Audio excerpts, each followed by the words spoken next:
नमस्कार दोस्तों, स्वागत है आपका आज की नई वीडियो में। अब recently chief justice of India ने एक स्टेटमेंट दिया है मीडिया के बारे में, जिसमें उन्होंने कहा है कि मीडिया बहुत ही बायस्ड है, इल इन्फॉर्म्ड है, एजेंडा ड्रिवन है। ये उन्होंने कहा एक फंक्शन के दौरान जहां पर वो एक स्पीच दे रहे थे और उनसे जब पूछा गया मीडिया के बारे में, तो उन्होंने कहा कि भई मीडिया जो है वो बहुत ही बायस्ड है, एजेंडा चलाते हैं, अपनी रिस्पॉन्सिबिलिटी समझते नहीं है, कंगारू कोर्ट चला रहे हैं, डेमोक्रेसी को बैकवर्ड लेके जा रहे हैं, जो टीवी पर डिबेट्स होती हैं और उन डिबेट्स की वजह से जो माहौल ख़राब होता है, उसको लेकर इन्होंने एक बहुत बड़ा स्टेटमेंट दे दिया, मीडिया को ही दोषी ठहरा दिया। और एग्जैक्टली जो इन्होंने कहा, ये एक इवेंट को एड्रेस कर रहे थे, national university of study and research in law in Ranchi में ये इवेंट था। वहां पर इन्होंने ये कहा कि ill informed and agenda driven debates on issue involving justice delivery are proving to be detrimental to the health of democracy।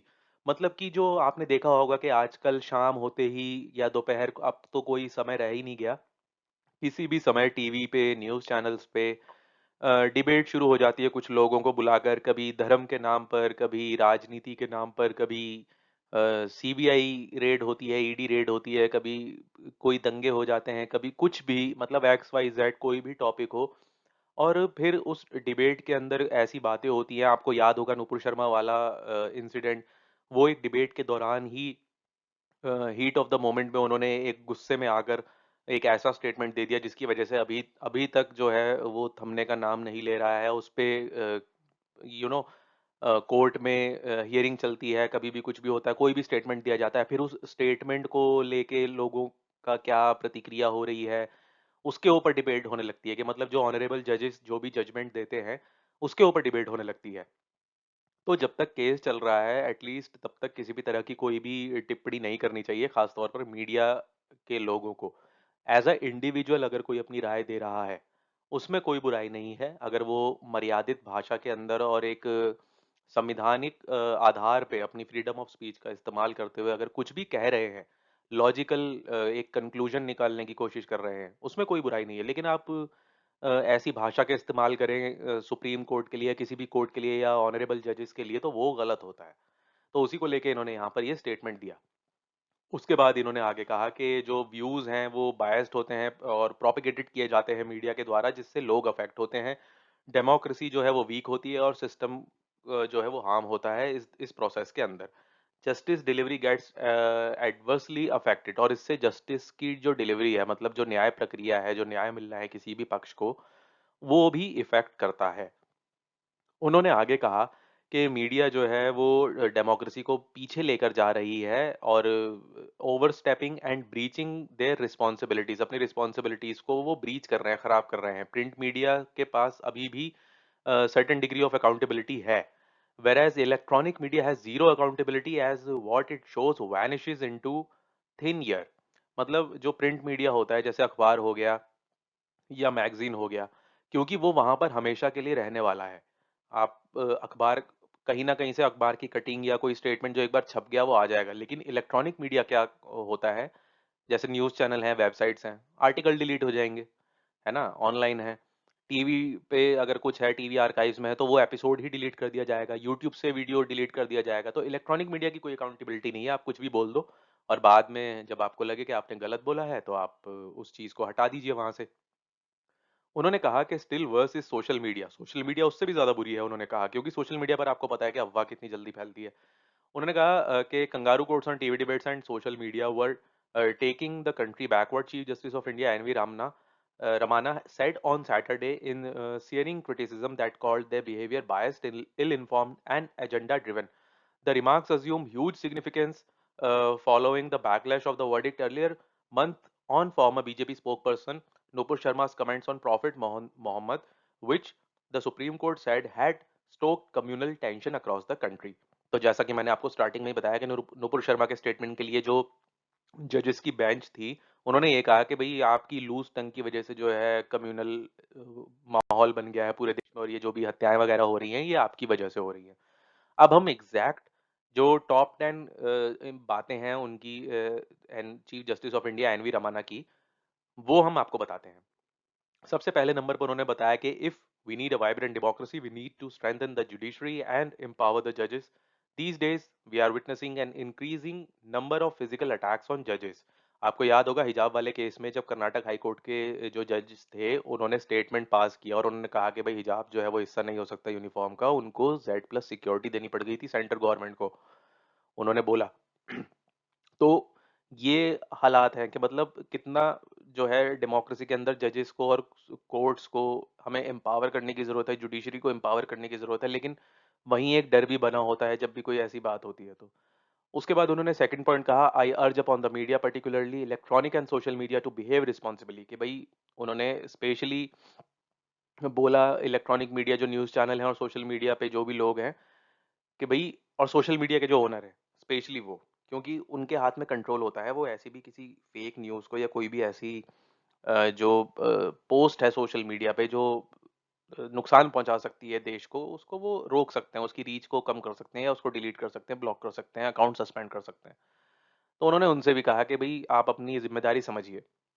You are an important stake holder as we are, please use the power of your voice to educate people and energise the nation.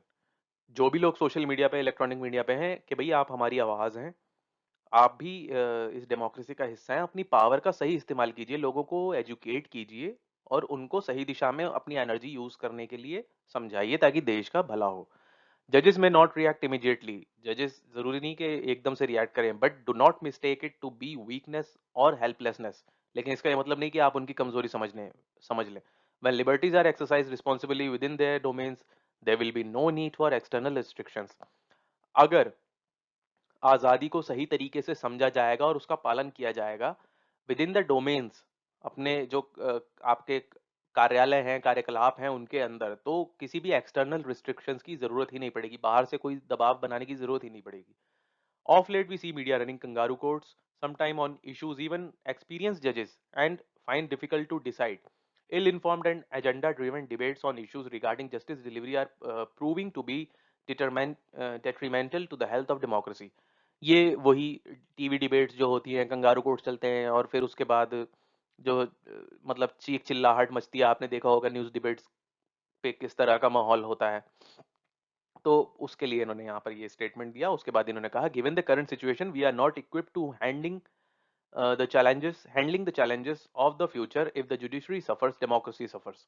तो यहाँ पर एक बहुत बड़ी बात इन्होंने कही है कि भाई देखिए, अगर जो न्यायपालिका है, न्याय प्रक्रिया के अंदर जो लोग इन्वॉल्व हैं, अगर जो जो सिचुएशन करंट सिचुएशन चल रही है, हम अभी उतने समर्थ नहीं हैं और अगर ऐसा ही चलता रहा तो ये मतलब खतरनाक होगा डेमोक्रेसी के लिए भी. अब भारत जैसे दुनिया की सबसे बड़ी डेमोक्रेसी है, इसके लिए भी और बाकी सब लोगों के लिए भी जो इस डेमोक्रेसी का हिस्सा हैं.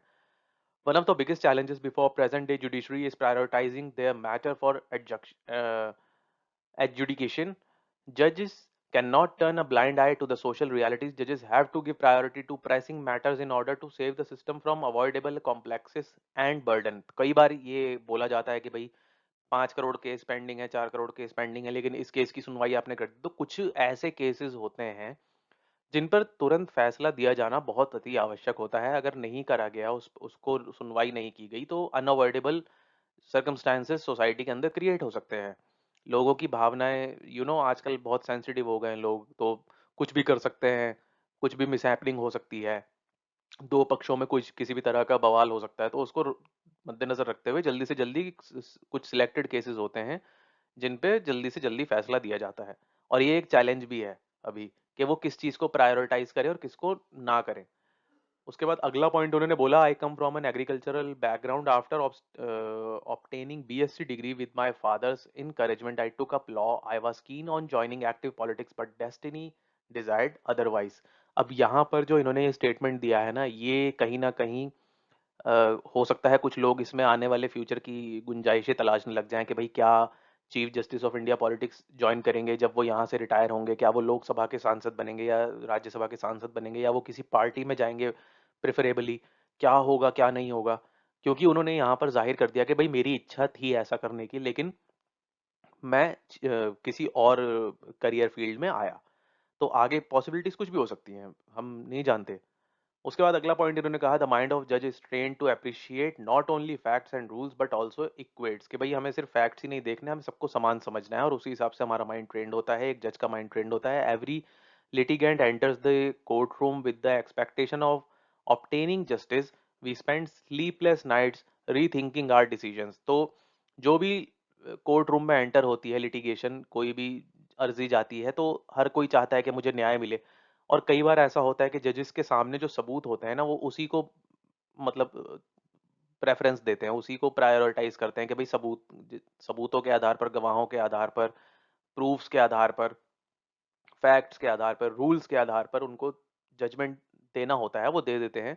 लेकिन उसके बाद भी कई बार वो सोचते हैं कि भाई क्या हमने सही जस्टिस दिया, क्या हमने गलत दिया, क्योंकि कहीं ना कहीं जजेस ने इतने सारा, उनका जो एक्सपीरियंस होता है ना, और जो एक उम्र का भी एक्सपीरियंस होता है, फिर जो उन्होंने पढ़ाई लिखाई करी है उसका भी एक्सपीरियंस होता है, वो इतने टाइम से वहाँ बैठे हैं कोर्ट रूम में, वो भी एक्सपीरियंस होता है, तो उनको कहीं ना कहीं पता चल जाता है कि सामने वाला झूठ बोल रहा है, सच बोल रहा है। लेकिन सच बोलने वाले के पक्ष में इतने गवाह नहीं होते कई बार, और सबूत नहीं होते, तो वो कई बार सोचते हैं अपने डिसीजन के बारे में। उसके बाद, it is not easy to prepare for more than 100 cases every week, do independent research while authoring judgments. Preparation for the next day starts right after the court rises and goes on beyond midnight on most of the days. We work during weekends and court holidays to do research and author other pending judgments. तो बहुत ही इनका hectic schedule होता है कि भाई 100 cases पर week इनको देखने हैं, अगले केसेस की तैयारी, छुट्टियों में भी जो है तैयारी करना, फैक्ट्स देखना और सारी रिसर्च वगैरह सब कुछ करना, पेंडिंग केसेस के बारे में अपना प्लान बनाना, कैसे भाई काम करना है, तो बहुत हेक्टिक होता है। उसके बाद, ऑन अ पर्सनल नोट, 10वां point, on a personal note, yes the opportunity to serve as a जज came with tremendous challenges but I have never regretted a single day, it is definitely not a service but a calling. तो इन्होंने कहा कि भाई बहुत ही ज़्यादा जो मेरे पास अपॉर्चुनिटी आई, वो उसमें बहुत सारे चैलेंजेस थे, लेकिन मैंने कभी उसको रिग्रेट नहीं किया एक भी दिन। और ये कोई नौकरी नहीं है, ये एक कॉल है कि भाई आप सोसाइटी के लिए कुछ कर रहे हैं, कुछ अच्छा कर रहे हैं। और जब इन्होंने ये स्टेटमेंट दिया, उसके बाद जो हमारे ब्रॉडकास्टिंग मिनिस्टर हैं, उन्होंने ये कहा, minister calls for introspection after chief justice of India's remark on media, we need to introspect whether we have cross the Lakshman rekha while delivering news, mister Thakur said. इन्होंने ये स्टेटमेंट दिया कि भाई, मतलब उनकी बात को आगे बढ़ाया एक तरीके से इन्होंने कि भाई इंट्रोस्पेक्ट करने की जरूरत है कि क्या वाकई में ये बात सही है या गलत है। Information and Broadcasting Minister Anurag Thakur on Saturday called for introspection by media houses for their functioning after Chief Justice of India N.V. Ramana said kangaroo courts by media were detrimental to the health of democracy.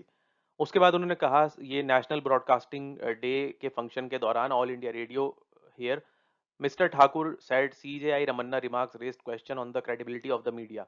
उन्होंने कहा, हमको मतलब आत्ममंथन करने की ज़रूरत है कि क्या हमने लक्ष्मण रेखा क्रॉस कर दी है जब हम न्यूज़ डिलीवर करते हैं। न्यूज़ दिखाने की जल्दबाजी, ब्रेकिंग न्यूज़ सबसे पहले हमारे चैनल पर, उस तरह की जल्दबाजी के चक्कर में कई बार आप ऐसे काम कर देते हैं, ऐसे विजुअल्स दिखा देते हैं या ऐसी भाषा का प्रयोग करते हैं डिबेट के दौरान कि वो सही नहीं होती। I wish to urge friends in the media that if such an impression is being created there is need for introspection, कि अगर इस तरह की image chief justice of India के जो है मन में बन रही है मीडिया के लिए, तो डेफिनेटली एक आत्ममंथन की जरूरत है, इंट्रोस्पेक्शन की जरूरत है, उन्होंने कहा। तो ये एक अपडेट वीडियो थी। आई होप आपको इससे काफ़ी नॉलेज मिली होगी इस टॉपिक के ऊपर कि आखिर जो चीफ जस्टिस ऑफ इंडिया है, उन्होंने जो स्टेटमेंट दिया वो क्यों दिया था, उसके पीछे क्या कारण थे, 10 पॉइंट्स हमने आपको बताए। उसके बाद जो ब्रॉडकास्टिंग मिनिस्टर हैं उनका क्या प्रतिक्रिया थी वो आपको बताया।